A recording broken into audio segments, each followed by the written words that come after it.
Ikaw na parang bula.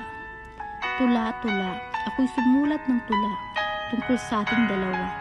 Dahil ngayon ay nababahala at di makapaniwala na maglalaho ka na lang na bigla-bigla na parang isang bula.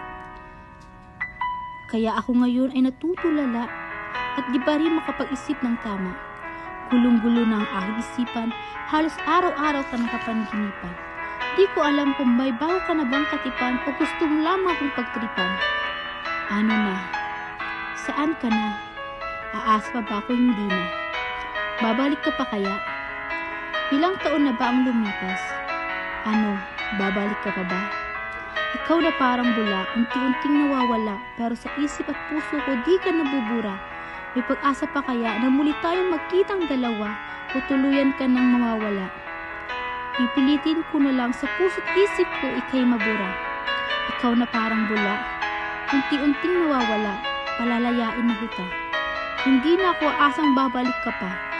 Bubuksan ko na ang bagong pahina sa buhay ko na wala ka. Kasabay ng pagsarado ng huling pahina ng sinulat kong tula ng pinamagatan ko, ikaw na parang bula.